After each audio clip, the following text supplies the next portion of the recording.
ইসলাম যখন তখন মানুষের উপরে কোনো শাস্তি কার্যকর করে না। ইসলাম দেখে যে এই শাস্তি কার্যকরের মধ্য দিয়ে অন্য কোনো ব্যক্তির ক্ষতি হবে কিনা, অন্য কোনো ব্যক্তির সমস্যা হবে কিনা।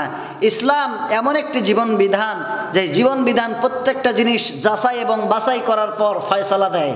হঠাৎ করে চোর চুরি করলে তার হাত কেটে দিতে ইসলাম বলে না। ইসলাম বলে যে কোনো তার চুরি কি কারণে করেছে, ক্ষুধার ভয়ে করেছে নাকি অভাবে করেছে নাকি স্বভাবে করেছে, এটাকে জাস্টিফাই করো, তারপরে তার বিচার ফয়সালা করে দাও। তোমরা হঠাৎ করে এই অভাবী চোরকে ধরে হাত কেটে দিতে কিন্তু ইসলাম বলে না। ইসলাম হঠাৎ করে আক্রমণ করে না।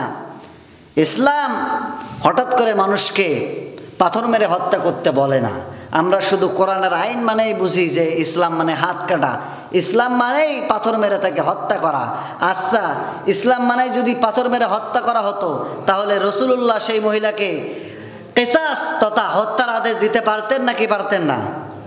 অবশ্যই পারতেন। কিন্তু তিনি কি সেই ফয়সালা দিয়েছিলেন?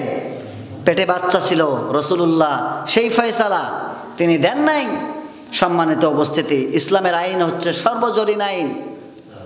ইসলামের আইন হচ্ছে মধ্যম পন্থা। ইসলাম এমন একটি জীবন ব্যবস্থা, যে জীবন ব্যবস্থার মধ্যে সবাই সুখ এবং সমৃদ্ধি লাভ করতে পারে, এরকম একটি জীবন ব্যবস্থা আল্লাহ রাব্বুল আলামিন আমাদেরকে দান করে দিয়েছেন।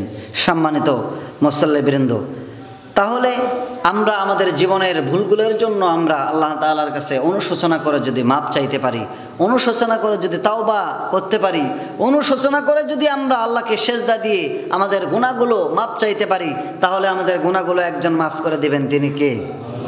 আমরা